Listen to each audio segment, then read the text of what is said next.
Dans cette vidéo exceptionnelle, je vais t'expliquer comment j'ai réussi à faire plus de 500 000 $ avec ma marque en e-commerce en 2023. Salut à tous et bienvenue dans cette nouvelle vidéo. Aujourd'hui, ça va être une vidéo assez dingue. On va parler de ma marque en e-commerce. On va faire un déroulé mois par mois de ce qui s'est passé sur l'année 2023, comment j'ai réfléchi, comment j'ai optimisé et comment j'ai fait pour aller chercher les 500 000 $ en un an. Avant de commencer la vidéo, je voulais juste vous demander de vous abonner à la chaîne si jamais le contenu que je fais vous plaît. Moi, ça me ferait énormément plaisir. Vous, ça ne vous coûte rien et ça permet d'aider la chaîne. Donc, s'il vous plaît, abonnez-vous. Il y a plus de 50% des gens qui regardent mes vidéos qui ne sont pas abonnés, donc s'il vous plaît faites-le, ça prend vraiment une seconde. N'oubliez pas non plus de mettre un petit like sur cette vidéo et un petit commentaire en me disant ce que vous en avez pensé, et n'oubliez pas de me rejoindre sur mon canal Telegram gratuit avec le lien dans la description pour pouvoir bénéficier de ma toute dernière formation gratuite. Cette formation a été tournée en 2024 exclusivement pour les abonnés Telegram, donc vous allez pouvoir la retrouver en rejoignant dessus, et vous allez avoir aussi beaucoup de conseils, d'astuces, d'informations à propos de mes boutiques, à propos de mes marques, à propos du e-commerce de manière générale, et vous allez pouvoir retrouver aussi dessus des analyses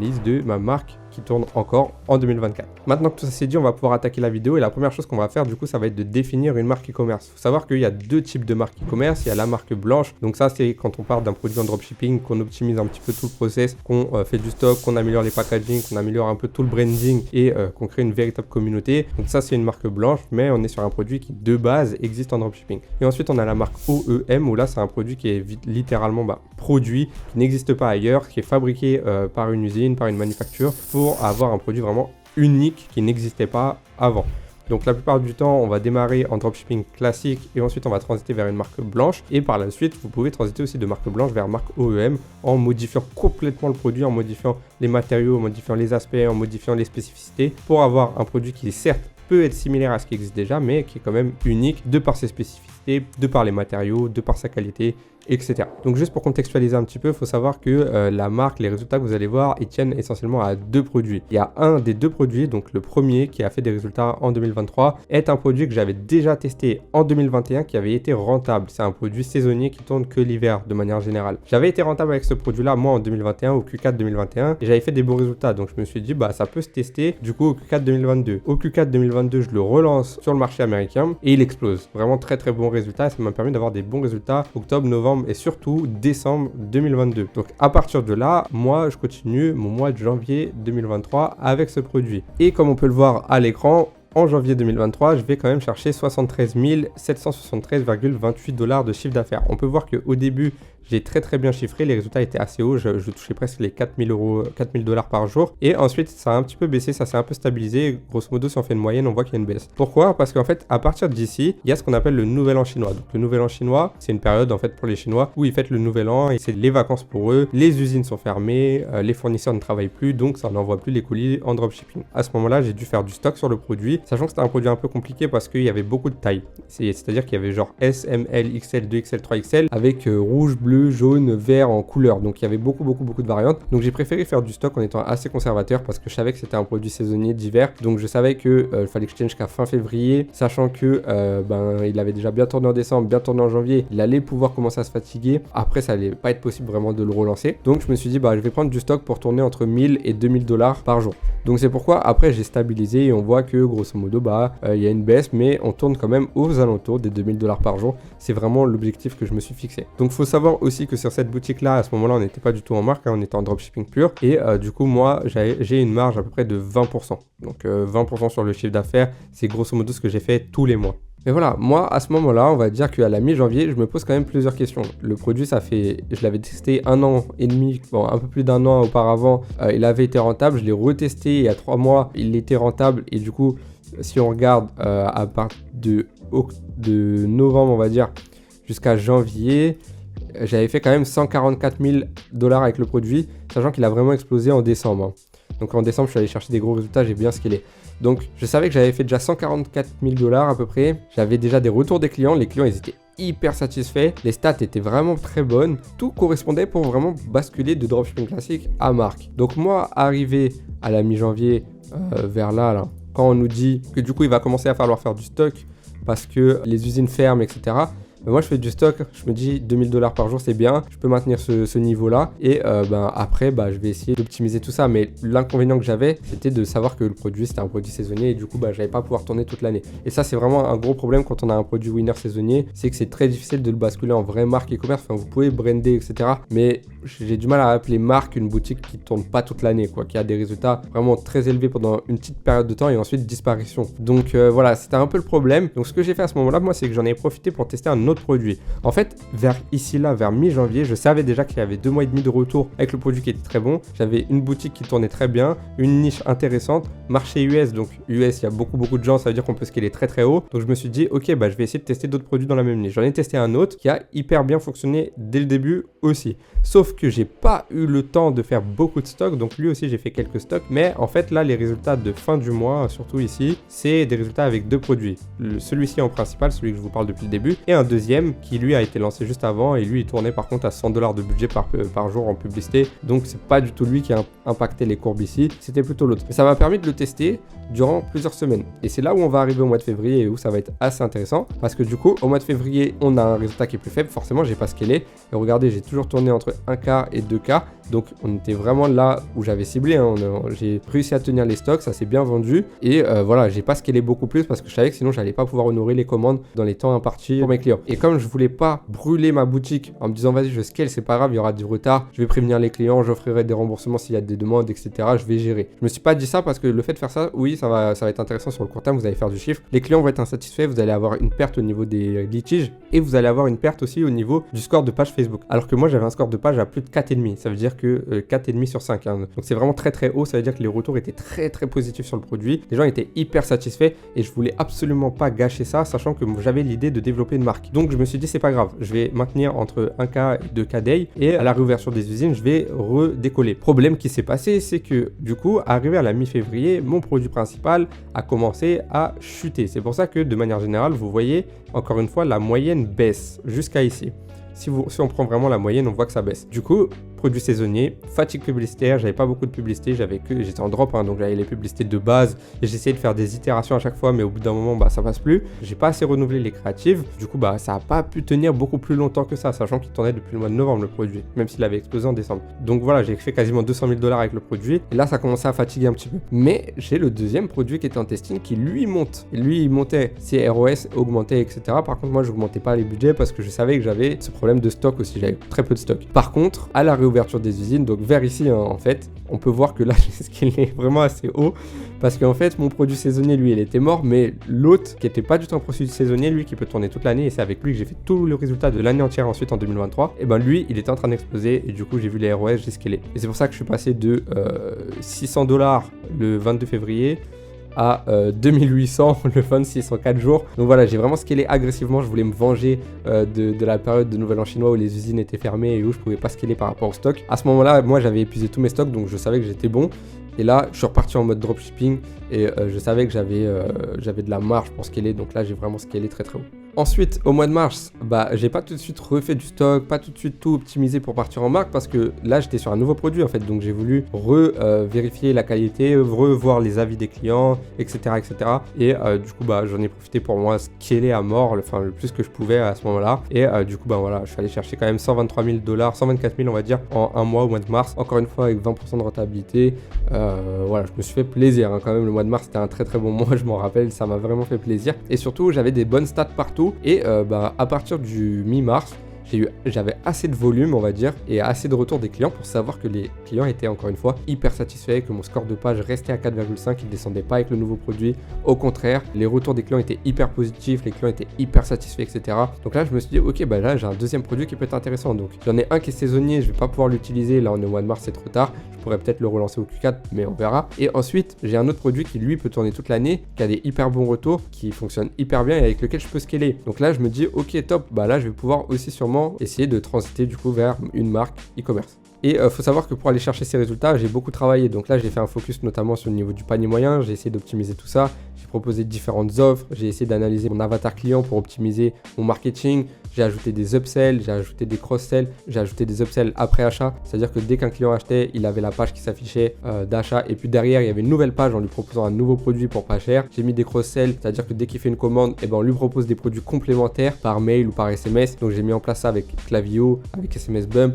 J'ai vraiment fait un gros travail de fond pour essayer d'optimiser un peu tous les résultats. Et c'est pour ça que contrairement au mois précédent où on voyait une baisse par avec mon produit saisonnier, là on voit il y a une montée en fait sur la moyenne. Donc à ce moment-là, je me suis dit que je faisais des bons résultats, c'était cool. Là j'avais fait quasiment 300 000, 350 000 peut-être sur les derniers mois avec ma boutique et j'avais envie de passer un step supérieur. Et quand on veut passer un step supérieur, il faut être capable de déléguer certaines choses. Donc j'ai contacté un expert en email marketing avec qui j'ai commencé à travailler. Donc lui il a commencé à mettre en place des emails pour aller chercher plus de ventes. Donc par exemple des emails de panier abandonné, mais surtout des emails de bienvenue pour récupérer des adresses email, ensuite leur envoyer des codes promo, aussi pour envoyer des upsells et des cross-sells. C'est-à-dire dès que quelqu'un commande, on lui envoie un mail 2 ou 3 jours après en lui disant tel produit irait super bien avec celui que vous avez pris dans votre commande, etc.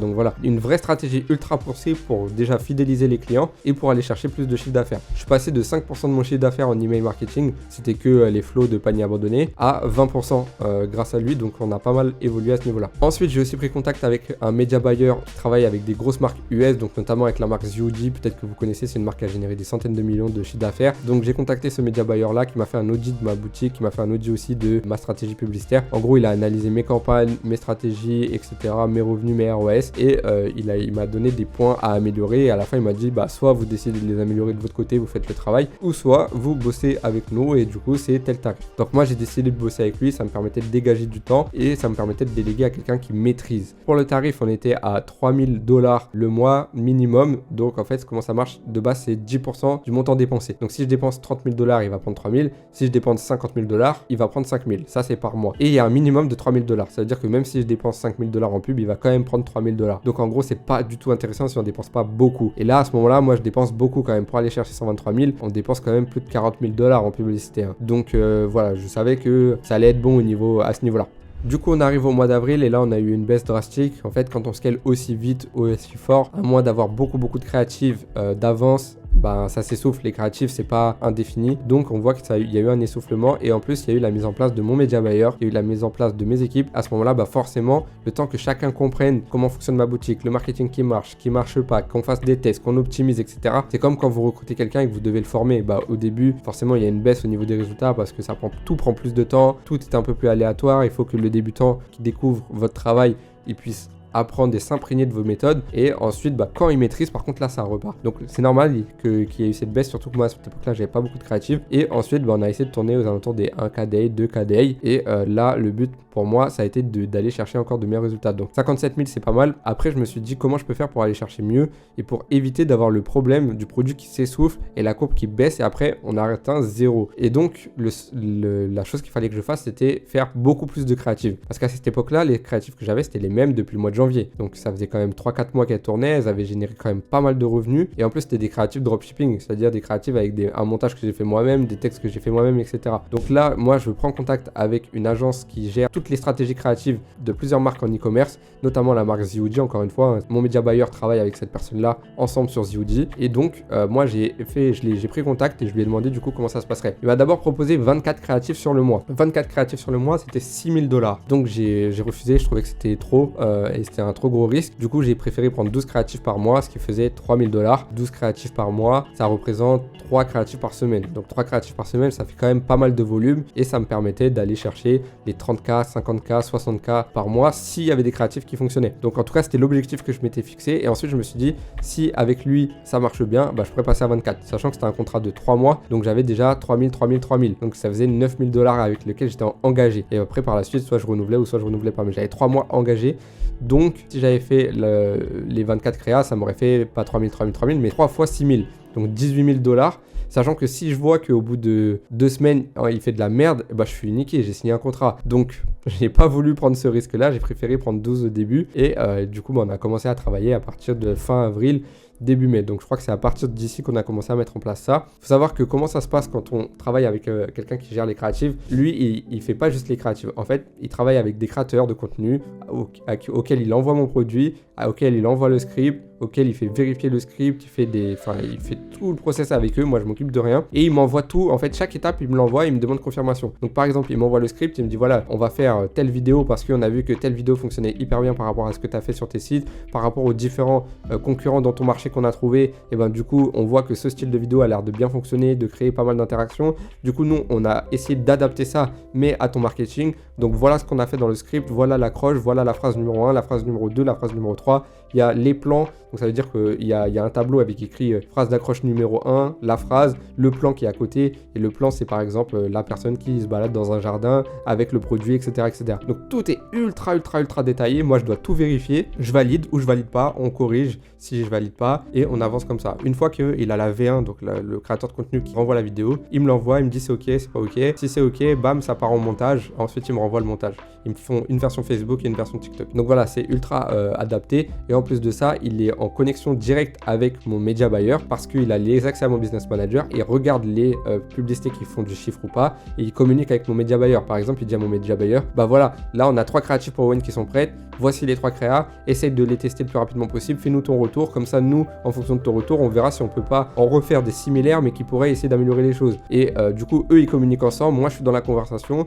Ils communiquent aussi avec moi, etc. Donc bref, c'est vraiment une structure où on est ensemble, tous ensemble à travailler pour essayer d'optimiser les résultats. Donc en fait, il fait pas juste de la créative, il est aussi analyste. C'est-à-dire qu'il produit les créatives, il monte les créatives, il l'envoie à des créateurs de contenu et il analyse les résultats. Quand je dis il est pas tout seul, c'est une agence. Et donc ils ont une équipe. Il y a une personne qui est chargée d'analyser les résultats, une personne qui est chargée de faire les scripts, une personne qui est chargée de faire le montage. Je sais pas si je l'ai dit, j'ai déjà oublié. En fait, c'est une équipe, eux tous travaillent avec moi. Donc je pense que là, vous commencez à comprendre qu'on est quand même en train de transiter vers quelque chose d'un peu plus long terme. À ce moment-là, moi, mon idée, c'est pas spécialement de faire du gros chiffre très vite, c'est surtout d'aller chercher de la rentabilité sur le long terme et des revenus stables. Parce que moi, mon objectif avec ma marque, en tout cas cette marque-là, c'est de faire des gros résultats sur le long terme, tenir pendant des mois, des années et ensuite la revendre. Et pour revendre une marque, il faut absolument avoir une rentabilité qui est bonne chaque mois, quitte à ce qu'au début, ce soit un peu faible, mais qui voit surtout une amélioration et à un moment donné, une stabilité au moins dans les revenus. Donc, je peux pas me permettre de continuer tout seul à tout faire, je vais jamais y arriver. Il faut que je m'entoure, ça va me coûter de l'argent. Là, rien que ces 2 prestataires, ça me coûte 6 000 $ par mois. Mais je sais que voilà, peut-être que ça va baisser ma rentabilité sur le court terme, mais je vais augmenter mes marges parce que en faisant tout ce travail-là de fond, ça va réussir à mieux vendre. Donc on va avoir des meilleurs ROAS et du coup, peut-être j'aurai moins de marge au début, mais je vais m'y retrouver sur le long terme. Donc ça, je suis ok avec ça. Je suis même ok sur le fait de pas être rentable au début pendant plusieurs mois. Quand je dis pas rentable, c'est pas perdre 10 000 € par mois, hein, mais c'est perdre un petit peu de sous au début, pas être rentable ou être break-even ou légèrement rentable. En gros, l'idée avec cette marque, c'était pas de gagner ma vie extrêmement bien et d'aller m'acheter la première Ferrari que je peux trouver, quoi. C'est pas du tout l'idée, hein. L'idée, c'était d'optimiser, aller chercher sur du long terme. Si je veux faire du cash rapide, je vais en dropshipping. Donc là, c'était l'idée. Ensuite, on arrive au mois de mai et là, au mois de mai, il s'est passé quelque chose d'un peu compliqué. C'est-à-dire que en fait, je tournais bien au début, enfin ça allait. Et là, j'ai eu une DMCA. Donc une DMCA, c'est quoi? C'est quand un marchand sur Shopify envoie une requête à Shopify en disant qu'un autre marchand a copié tout son contenu et donc il le fait sauter. Donc là, c'est ce qui m'est arrivé. Il y a un marchand qui n'est pas du tout dans le même marché que moi qui a fait sauter ma boutique en disant que j'avais copié tout son contenu, sachant que j'ai rien copié du tout et que en plus il faisait du dropshipping. Donc c'était pas du tout une marque, c'était juste un mec qui avait pris un produit AliExpress, qui avait pris des images et qui a dit que moi j'avais tout copié de lui. Donc voilà, ultra frustrant. J'ai contacté Shopify, ils m'ont dit qu'il y avait un délai de 14 jours avant de réactiver de la boutique. Donc là, j'ai contacté tout de suite mon média buyer et le mec des créatives et je leur ai dit là c'est mort en fait, je suis bloqué pendant au moins 2 semaines. Donc mon média buyer il a été cool, il m'a dit ok là je vais pas te facturer ce mois-ci parce que du coup on a travaillé que la moitié du mois, tout ça je vais pas te facturer et je vais pas te prendre 10% du montant publicitaire, on va s'arranger entre nous. Lui ça faisait déjà quelques mois que je travaillais avec lui donc ça va, il y avait pas de problème. Et le mec pour les créatives aussi, il a compris, lui ça changeait pas grand chose, hein. Il fait ses 12 créatives sur le mois de mai, mais on va les tester au mois de juin, quoi, c'est pas grave. Shopify m'a quand même donné raison parce que au mois de juin, ils m'ont réactivé et en fait, si on regarde déjà rien que le 1er juin, boum, on est reparti à 963 $, un 1er juin, hein. On a relancé comme ça et ensuite on fait quand même un mois à 34 000 $. Donc pas mal, à 20% de rentabilité, à peu près 25, enfin, on va dire 30% brut, donc à peu près 7 000 $ brut avec 5 000 $ on va dire de frais différents, donc il y a peut-être 2 000 dollars net, hein. Ce qui est pas énorme, hein. Franchement, il n'y a pas beaucoup de gens qui vont vous dire ça honnêtement. Moi, je vous parle avec l'honnêteté depuis tout à l'heure. C'est pour ça que je vous donne les prix du Media Buyer, les prix que j'ai payés pour les créatives, etc. Mais comme je l'ai dit, là, on est vraiment sur un mois de... Pour moi, là, tout l'été, c'était mois de transition en plus. Parce que l'été, généralement, il y a moins d'achats sur Internet. Les gens partent en vacances, ont moins d'intention d'achat. Donc ça, j'en étais conscient. Donc je savais que ça y allait avoir une baisse. Enfin, que ça allait pas être oufissime entre juin, juillet, août et même peut-être septembre. Mais ce que je voulais, moi, c'était surtout avoir une rentabilité et optimiser. Surtout, tester des choses, profiter de cette période pour pas forcément scaler, mais pour tester des choses, pour trouver ce qui fonctionne le mieux et pour pouvoir lancer vraiment à fond au moment où ça repart, quoi, sûrement pendant le Q4. Donc voilà, là il y a quand même, il y a quand même une rentabilité qui est plutôt intéressante, hein, mais c'est pas non plus un truc de dingue. Ensuite, sur le mois de juillet, on est sur la continuité du mois de juin. Donc là, on a un problème de stabilité quand même. On voit que ça monte, ça descend, ça monte, ça descend. Donc pareil, ça, c'est un problème qu'on a vite identifié, qu'on a essayé de régler. On a testé aussi beaucoup de créatives à ces moments-là. Donc ça explique un peu les hauts et les bas. Parce que quand on teste beaucoup de créatives, on dépense un peu plus. Du coup, on fait un peu plus. Après, on coupe ce qui marche pas. Du coup, on baisse, etc. etc. Donc, c'est pas un gros problème. Mais tant que moi, je garde à peu près 30% de rentabilité brute, à ce moment-là, ça va, je suis plutôt bien. Parce que je me dis, je sais que j'ai des prestataires qui vont me coûter un peu d'argent, surtout le Media Buyer parce que lui ça va être en fonction du chiffre d'affaires généré, du montant dépensé pardon. Le mec pour les créatives, enfin l'agence pour les créatives c'est toujours la même chose, on est toujours à 12. Donc 3000 $. Donc je sais que j'ai des frais, donc il faut absolument que j'ai un chiffre d'affaires minimum de 30 000 $. Ça c'était le minimum et que j'ai une rentabilité à 30% brut. Donc avant de payer ces mecs-là. Comme ça, je sais que derrière il me reste au moins 3, 4, 5 000 $ de bénéfices nets. Ça c'est l'objectif. Donc là on l'a réussi à le faire en juin, on a réussi à le faire en juillet dans la continuité. Là au mois d'août, vous allez voir que c'est un peu plus difficile, on perd un petit peu, mais on a dépensé moins à ce moment-là. Et mon Media Buyer a aussi baissé son prix, c'est-à-dire que là il n'a pas pris 3 000 $. Parce qu'on n'a pas dépensé 30 000 $ en publicité, hein. Là on a dépensé beaucoup moins et donc il a pris 10% de ce qu'on avait dépensé, alors que normalement il y avait 3 000 € de base, 3 000 $ de base. Donc ça va, il a été cool avec moi parce que voilà, moi on faisait le travail, mais lui il voulait surtout m'aider à ce moment-là. Il veut faire du cash, hein, évidemment, tout le monde fait du business, mais il remarque que voilà, on travaille depuis des mois. Là on a une baisse des résultats, c'est normal, c'est l'été, il est intelligent, il sait que je vais travailler avec lui pendant des mois et des mois encore si ça continue. Donc il se dit que si il essaie de gagner de l'argent sur mon dos pendant un mois, ok, il va se mettre bien pendant un mois, mais je vais finir par le virer parce qu'il n'aura pas été très commercial. Donc il sait être commercial et il m'a baissé son prix là. Donc je garde quand même les 30% de rentabilité brute, évidemment. Quand je dis 20 et 30, c'est que en fait j'étais à 20% net à peu près, enfin 20% net en solo. Après quand j'ai ramené du monde, forcément mon net il a descendu, mais en brut on a augmenté, on est passé à 30%.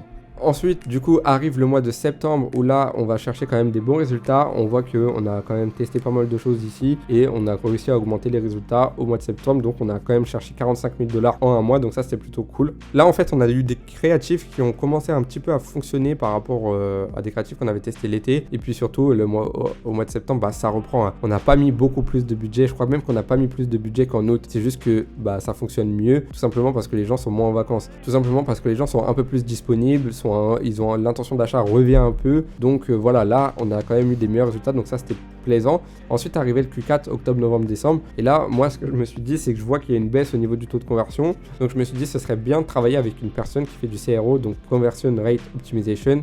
Donc c'est une personne qui va tester le tunnel de vente, qui va tester les achats, qui va mettre en place des A/B testing pour changer des éléments sur la page produit, pour voir ce qu'il faut adapter, qu'est-ce qui fonctionne le mieux, est-ce que mettre tel argument à tel endroit c'est mieux, etc. Et donc là ça allait me coûter encore une fois 3 000 €. Ouais, là c'était 3 000 €, je crois pas que c'était 3 000 $.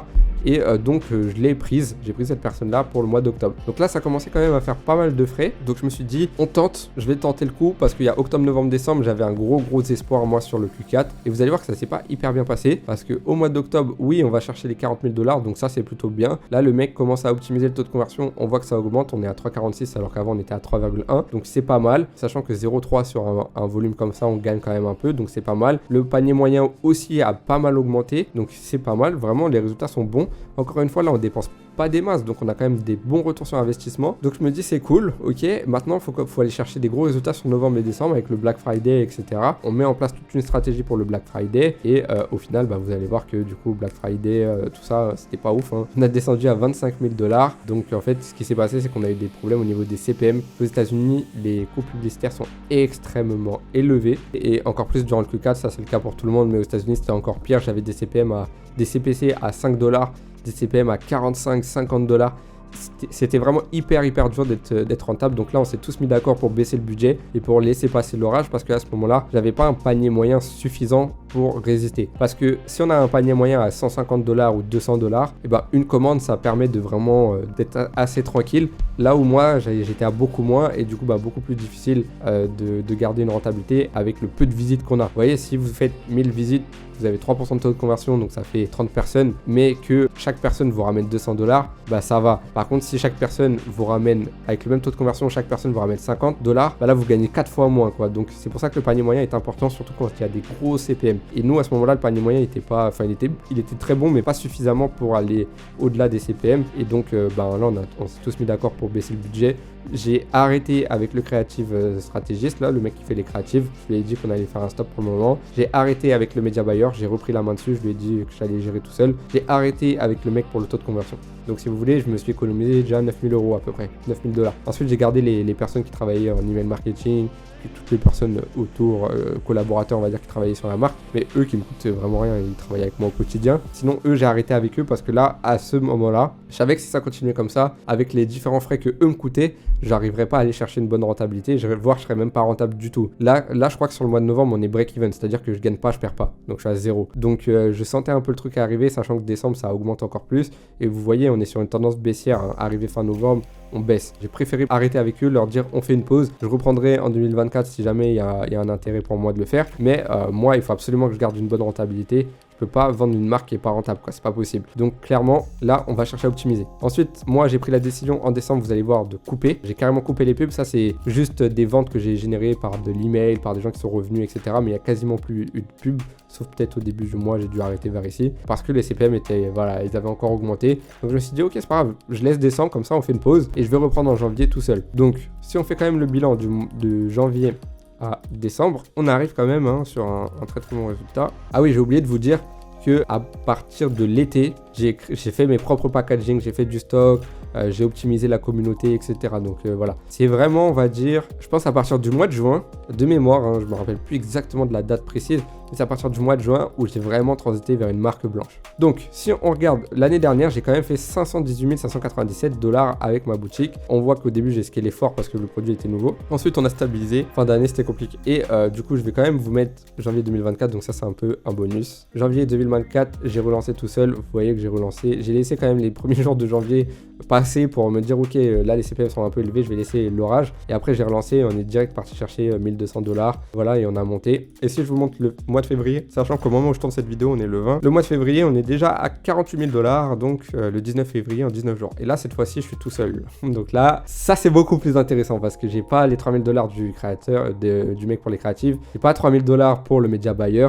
et j'ai pas 3 000 $ pour le mec qui fait l'optimisation du taux de conversion. Ça, c'est tout seul. Donc en fait, au bout d'un moment, j'ai regardé comment il faisait, j'ai regardé comment il travaillait. Et après plusieurs mois, c'était comme une formation pour moi. En fait, je regardais comment il bossait et après, ça m'a permis moi de faire la même chose. Genre, je suis pas con, je maîtrise extrêmement bien Facebook Ads, je connais l'e-commerce, je connais très bien le marketing, je sais comment ça fonctionne. Donc après plusieurs mois, aller voir gérer ma boutique, ma marque aux US, je les vois comment il la gère, etc. Je me dis, en fait, je peux le faire, moi, maintenant, je sais gérer ça. Donc, si je veux le déléguer, ce sera juste pour une question de temps. Mais si c'est une question d'optimiser les résultats, je peux le faire tout seul. Et j'optimiserai mieux mes résultats en le faisant tout seul qu'en payant quelqu'un 3 000 € par mois, minimum, quoi. Donc, voilà, j'ai repris ça à la main. Et là, on est le 19 février, enfin le 20 février, du coup, en un peu plus de 2 semaines, j'ai quand même fait 48 000 $. Sachant que là, je suis en full stock, packaging, etc. Donc, c'est vraie marque. Et là, en ce moment, je suis en train d'essayer de voir pour optimiser encore plus mes processus, vraiment développer encore plus le produit, créer des variantes complètement unique et transiter un petit peu vers le mode OEM où du coup j'aurai un produit totalement unique. Donc voilà, j'espère que cette vidéo vous a plu. Voilà comment j'ai réussi à gérer ma marque. Comme on peut le voir, c'est pas toujours tout beau, c'est pas toujours tout rose. Il y a des moments où il faut accepter de perdre un petit peu en rentabilité, ça fait partie du jeu, c'est pas toujours l'explosion vers les étoiles. Donc quand c'est comme ça, il faut savoir faire entre guillemets le dos rond, c'est-à-dire essayer de minimiser les pertes, voire rester en rentabilité mais à plus petit budget. Il faut être capable de baisser les budgets, être ok avec le fait de faire un peu moins de chiffre d'affaires mais toujours en restant rentable. Ensuite, optimiser un peu le tout et repartir de plus belle dès que ça fonctionne mieux. En tout cas, j'espère que cette vidéo vous a plu, j'espère que vous avez apprécié mon honnêteté. J'ai essayé de tout vous montrer en détail. Bien évidemment, je ne peux pas vous montrer le produit, la boutique, etc. parce que sinon, il y a plein de personnes qui vont reprendre le produit et qui vont essayer de le lancer. Mais voilà comment ça se passe quand on gère une marque. Il y a peut-être des exemples de marques qui fonctionnent autrement, mais ça, c'est mon exemple, c'est mon histoire avec ma marque. Et si vous voulez savoir comment ça va se passer en 2024 avec cette marque-là, il faut me suivre sur Telegram avec le lien dans la description parce que je vais vraiment partager beaucoup de contenu dessus. J'ai déjà commencé à partager pas mal de choses en janvier et en février dessus. Donc, rejoignez-moi, sachant que en plus, je pense que les prochains mois vont être hyper intéressants parce que j'ai prévu vraiment pas mal de choses. Du coup, je pense qu'on va aller chercher des bons résultats sur l'année 2024. En tout cas, c'est le but pour vraiment continuer avec une marque extrêmement pérenne, générer des centaines de milliers de dollars, des millions de dollars avec la marque pour ensuite, pourquoi pas, la revendre dans, je sais pas, plusieurs mois, plusieurs années. Donc voilà, j'espère que cette vidéo vous a plu. N'hésitez pas à vous abonner, à mettre un petit like sur cette vidéo et à me dire en commentaire ce que vous en avez pensé. N'oubliez pas de venir sur Telegram si vous voulez avoir la suite des histoires de cette marque-là et si vous voulez avoir ma formation gratuite et plein d'autres conseils. En tout cas, nous, on se retrouve bientôt dans une prochaine vidéo. Salut à tous.